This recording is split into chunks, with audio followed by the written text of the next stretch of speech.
Kami akan langsung membawa Anda atau mengajak Anda untuk berbincang, ngobrol. Sudah bersama saya, ini di studio ada dosen Studi Hubungan Internasional Universitas Padjadjaran Bandung, ada Pak Teguh Reza Shah. Dan kemudian nanti juga lewat daring akan kami coba kontak juru bicara Kemenlu, lalu Muhammad Iqbal. Kita langsung ke Pak Reza. Selamat pagi, Pak Reza. Terima kasih pagi-pagi sudah datang di Breaking News Kompas TV untuk kemudian membahas soal Palestina secara atau in general, kemudian juga aksi damai ini.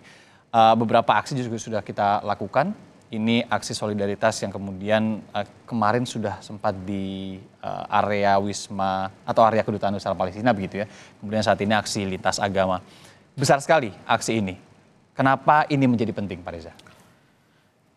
Oh, sangat penting. Luar biasa penting ya. Mohon kita ingat pada saat kita awal menyatakan kemerdekaannya. Imam besar Masjid Al-Aqsa adalah yang pertama mendukung kita loh. Satu, dengan doanya yang menggelegar sehingga membuka mata negara-negara di Timur Tengah bahwa ada saudara kita senasib, sepenanggungan, sependeritaan yang ingin memerdekakan diri dan sudah berjuang untuk itu. Jadi ini doa dari Imam Masjid Al-Aqsa tersebut kita ulangi selanjutnya di tahun 1955.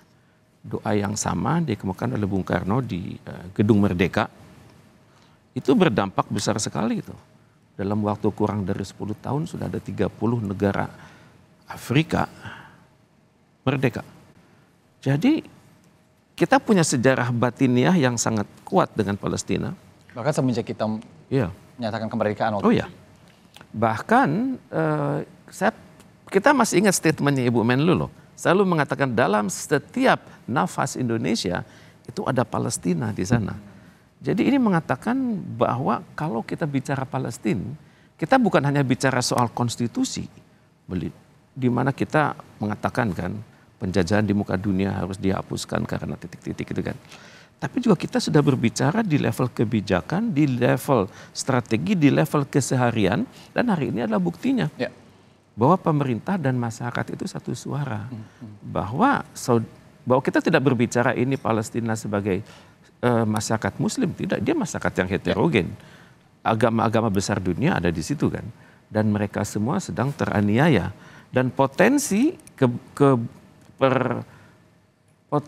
kebudayaan, potensi peradaban Palestina itu bisa hancur loh ini. Dan untuk kita per hari ini sudah punya data sekitar 10 ribuan yang meninggal kan. Biasa kalau ada yang meninggal 10 ribuan, yang luka-luka, yang cacat sebagainya itu dua kali lipat, 3 kali lipat betul. Dan juga banyak yang belum terdata kan. Apalagi banyak wartawan-wartawan yang wafat kan dalam tragedi ini kan. Jadi kita berhadapan dengan suatu tragedi di mana manusia yang wafat itu akan bergerak dengan deret kali.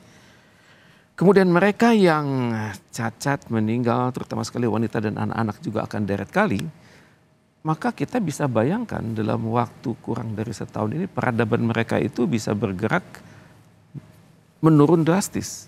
Sebentar, bukan hanya jumlah tapi juga kualitas. Ini sedalam dan sejauh itu Prof, dampak atau potensi dampak yang bisa dirasakan masyarakat Palestina. Oh iya. Bisa berpotensi menghapus peradaban mereka. Sampai situ. Semua masyarakat kan punya wilayah kan, punya tanah kelahiran kan. Orang-orang Barat menyebutnya motherland, fatherland kan. Itu kan bukan berarti itu wilayah secara fisik kan, wilayah secara batiniah. Dia lahir, besar, hidup dan berakar di situ kan. Jadi inilah bedanya kalau kita melihat dari luar dan melihat dari dalam. Kita melihat dari luar itu saudara-saudara kita. Tapi kalau kita lihat ke dalam, ini adalah tanah air kami, tumpah darah kami, tempat kami, nenek moyang kami di sini. Masa pada generasi kami marwah itu hilang kan? Jadi beda cara berpikirnya. Jadi demikian juga mereka melihat mempertahankan wilayah, mempertahankan diri itu adalah ibadah. Dan bagi mereka kalau kita lihat dari konteks agama gitu ya. Betul. Tadi ya. Ya semua, saya pikir agama-agama yang ada di Palestina juga berpikir begitu. Bahwa mempertahankan wilayah itu adalah ibadah. Dan mereka, kalau bagi yang muslim itu, mereka menggunakan ayat-ayat yang intinya syahid. Syahid kan. Syahid ya artinya ya itu adalah kemuliaan tertinggi bagi seorang Muslim kan, bahwa bahkan bagi masyarakat Palestina pun yang Muslim ya, tidak ada air pun nggak apa-apa kan, mereka meninggal langsung dikafankan, bahkan sampai level itu cara berpikirnya.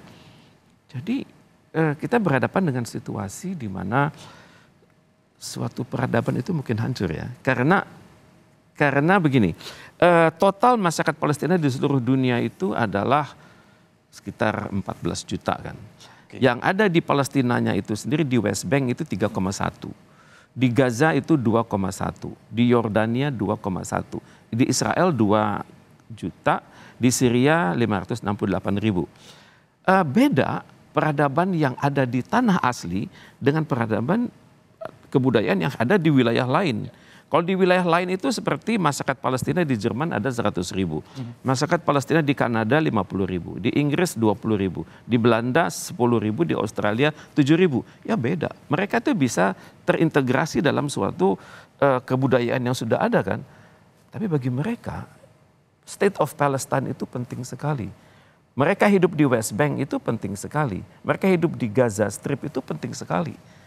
Jadi mereka ini sudah bukan merupakan suatu kewilayahan, tapi peradaban gitu.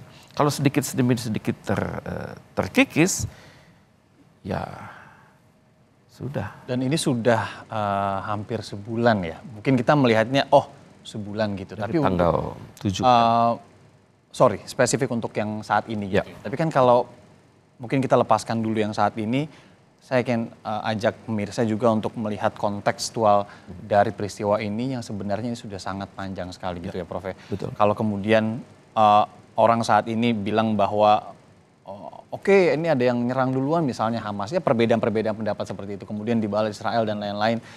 Bagaimana meletakkan konteks secara kontekstual peristiwa ini sih Prof? Mungkin bisa cerita sedikit dari awalnya gitu Prof. Dari awalnya ini adalah keruntuhan Ottoman Empire.